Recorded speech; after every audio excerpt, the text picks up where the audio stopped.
And I said, don't ever do that again. He stole people that work for me. I said, don't ever do that again. He did it again. And I threw him out of the place, persona non grata. Insiders say it was over a teenage employee. Whispers around town say that's what finally ended it. And the evidence? It just keeps adding up.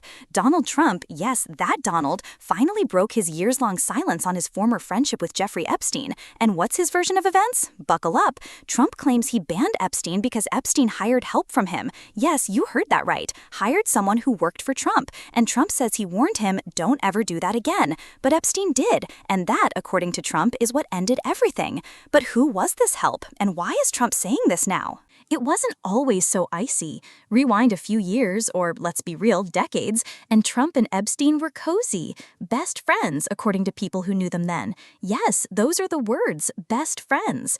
They were seen together, partied together, laughed in the same rooms. The golden age of Mar-a-Lago power schmoozing. There was no bad blood, at least not publicly. Until suddenly, there was. The only person that we know of that Epstein hired who worked for Trump was a 16-year-old girl. And that brings us to the story Trump wants out there now. According to him, the falling out happened because Epstein crossed the line by hiring someone who worked at Trump's property. He says, don't ever do that again. Epstein did. Trump threw him out, called him persona non grata. End of bromance. Now here's where it gets messy. The only person we know Epstein hired from Mar-a-Lago was Virginia Roberts, later known as Virginia Giuffre, a 16-year-old who, as the record shows, was later trafficked by Epstein and Ghislaine Maxwell. Tara Palmieri spells that out in the transcript. The only person that we know of that Epstein hired who worked for Trump was a 16-year-old girl. Let that sink in. The president's new explanation of his falling out with Epstein, which he really has not wanted to talk about, right? He said, oh, the reason doesn't matter. I don't want to talk about it. Now he's coming out with this that it was about hiring people who worked for him. So Trump finally talks, but when he does, it's evasive. In one breath, it doesn't matter why we fell out. In the next, he absolutely wants us to know it was over this mysterious staffer incident. And when that narrative doesn't quite land, Trump pivots hard. Now it's a hoax, a political hit job, a drawing he didn't make featured in Epstein's infamous 50th birthday book. I don't do drawings, he says. I'm not a drawing person. Okay, then he's blaming the Biden administration. Yes, really, and James Comey. Somehow, in Trump logic, Comey and Biden are behind the Epstein files. Here's a fact to hold on to. Epstein was arrested while Trump was president. Let that marinate while we watch Trump try to rewrite the history books with a Sharpie. He said something new. He said, well, you know, any name in there could be a hoax. And just when you think the plot can't twist any harder, enter Ghislaine Maxwell, currently serving 20 years for her role in Epstein's trafficking ring. Her attorney publicly asking Trump for a pardon. And Trump not exactly slamming the door shut. He says, and I quote, right now it would be inappropriate to talk about it. Not never, just not right now. Meanwhile, Maxwell's pushing for an appeal to the Supreme Court, and we learn about private meetings with the DOJ, boxes of unknown material, and yes, drones capturing footage of it all. Senator Dick Durbin is demanding answers from the Justice Department, specifically whether a pardon deal is being floated, because if you listen closely, Trump's language is laying the groundwork for something. But since returning to power, radio silence. Insiders say Attorney General Pam Bondi briefed him, yes, briefed him, that his name appears in those very files. And let's not ignore the bomb Elon Musk tossed on X. Trump is in the files. Musk said it, deleted it, and then backed off. But guess what? The internet hasn't. And now the mystery's no longer a whisper. It's a thunderclap. We've known about this for a long time, and he skated, right? Oh, how far we've come. Remember the campaign trail promises? Donald Trump wasn't just running for president, he was auditioning as America's chief exposer-in-chief, and nothing got the base fired up like the Epstein files. In 2024, he stood on that political soapbox and declared, if re-elected, he'd release them all. No more secrets, no more sealed lists. The crowd ate it up like concession stand popcorn. It was classic Trump, bold, theatrical, slightly menacing. He positioned himself as the one man who wouldn't protect the elite, the man who'd lift the curtain. But fast forward to now, and that curtain is still down. Nothing new has been released since his victory. The truth bomb still ticking, or maybe already diffused. Let's get into it, because behind the curtain, things are shifting. Pam Bondi, now the Attorney General, told Trump that yes, he's mentioned in the Epstein files. Not criminally, we're not saying that, but repeatedly. That's not rumor. That's according to the Wall Street Journal. And while the Justice Department is trying to keep those documents sealed, citing victim protection and no actual client list, Trump's on Truth Social spinning. He's calling the Epstein scandal a Democrat scam and demanding the release of grand jury testimony, subject to court approval, of course. But here's the kicker. A Florida judge just denied that request. So now we're stuck in this weird purgatory where Trump keeps calling attention to it while the courts are slamming the door. You don't stoke a fire like that unless you're trying to distract or misdirect. He doesn't have that juice anymore. And I think that just like we saw that Joe Biden wasn't the Joe Biden we saw in those debates, nor is Donald Trump any longer. And the people around him are just trying to keep this above water right now. Democrats broke the law during the election, and people like Beyonce need to be arrested and prosecuted. Now let's talk brand erosion, shall we? Trump, once the king of chaos marketing, is now playing defense. His recent posts have been nothing short of deranged performance art. At one point, he even accused Beyonce of being part of some election law-breaking cabal. Beyonce! As one commentator put it, it's like he's throwing darts blindfolded, just hoping something sticks.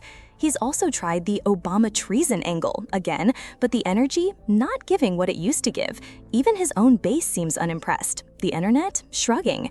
Remember when Trump dominated every narrative? Now he's the one chasing them. As one analyst said, he doesn't have that juice anymore. And that was said with love, the kind of love you reserve for watching a retired pro box someone 10 years younger.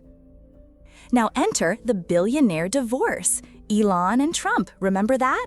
The love fest has officially gone cold. Musk's now infamous tweet claimed Trump was hiding because he was in the Epstein files. Then he deleted it. Tech bros panicked. The all-in bros, you know the ones, scrambled to repair the bromance. Thirsty posts, copium, he didn't mean it, vibes all over X. But there's no reunion yet, and why would there be? GOP strategists are now trying to woo the tech elite, asking them to throw money at candidates like Mike Johnson and J.D. Vance. Peter Thiel's PAC has already gotten his check, but will they keep backing this version of Trump, the one caught in the Epstein web, yelling at clouds? Because right now, there are cracks showing, and some of them look permanent. Industry players lawyering up, strategic silence so loud it's deafening, billionaire weirdness turned full-blown panic. Something is off, darlings. Something is deeply rotten in the House of Rock Nation, and it might just be Diddy-shaped. Let's rewind. There was a time when Beyonce and Jay-Z weren't just a power couple, they were the power couple. She was the perfectionist pop queen, flawless down to her lighting twos. He was the rebranded street mogul turned champagne-sipping, art-collecting businessman. Together, unstoppable. They ran the Met Gala like a boardroom, bought boss clots before brunch, controlled halftime shows, tour headlines, and Instagram algorithms without posting a damn thing. She gave us Lemonade, he gave us 444, and they turned marital drama into brand equity. But that was then. Now, the machine's still running, but the gears are grinding. Do not entertain none of this nonsense and nothing over the phone. I'm gonna need you to get rid of all the leftover pizza boxes. The what? All the boxes. He's talking to Cole, the he's pizza. dumb. All the boxes. Okay. Make sure you recycle the plastic like we talked about. Yeah. Did Jay reach out yet? Nah, Pop. He ghosting. Yeah, watch. What this motherfucker doing? These things sweet You heard him? because I'm in here. It's Jay-Z all reach good. out. You about to get out on bail. No, fuck that. Jay-Z ain't answering the phone? He ain't answering the motherfucking phone. Remember when Beyonce's team accidentally muted Lizzo's name during a performance? Or when Jay-Z awkwardly refused a DNA test for his alleged son? And let's not forget Solange, Elevator Gate, anyone? That wasn't just a family squabble, babe. That was the sound of long, simmering drama boiling over. Sources say the power couple hasn't been seen sharing a real moment in months. Always staged, always stiff? Is the brand holding on by press releases and Ivy Park discounts? People saying, Jay-Z is a broke billionaire. Did you know that Trump was a broke billionaire or a broke millionaire? You could be a millionaire. This had to be the weakest RICO case in the world. It had to be, man. Let's talk about the Cowboy Carter PR debacle. Beyoncé's team went full blitz after early whispers claimed the album was a cultural cosplay mess. They flooded the media with concert stats and stadium records to drown the bad buzz. Jay-Z? Oh, he's practically the mayor of Lawsuit City. That whole Rock Nation NFL partnership? According to Kaepernick's partner, Jay ghosted Colin, made a backdoor deal, and tried to spin it with a "we're past kneeling" line that aged like dairy in the desert. Then there's the Busby lawsuit, the Ramir paternity scandal, the NFT grift rumors. Jay is out here making headlines for everything except music. This isn't mogul behavior, it's survival mode. So, of course, discrediting Colin was part of their strategy. So basically, Jay-Z used Colin Kaepernick on the fight and the struggle as a trampoline to jump over it and end up having a deal with the NFL. But the Carters aren't amateurs. Oh no, they know the game. B's been cozying up to billionaire circles in Dubai, dropping ritualistic visuals on tour that have conspiracy TikTok and cardiac arrest. Jay-Z, meanwhile, is dodging drama with strategic alliances, flirting with Wall Street types, posting up courtside with new industry faces. The vibe? Less watch the throne, more guard the assets. And those rumors that Beyoncé's inner circle has new faces and fewer Knowles cousins? Yeah, clean house, new chessboard. Let's zoom out. Online, the shift is palpable. The beehive, still buzzing, but a lot quieter. The memes are less worshipful, more skeptical. Her sister's posting witchy content on Instagram. People are asking questions, and not rhetorical ones. Jay-Z used to be untouchable. Now he's the subject of viral exposés, TikTok detectives, and YouTube commentary chains 2 hours long. The vibe is, where there's smoke, there's a Rock Nation intern spinning the fan.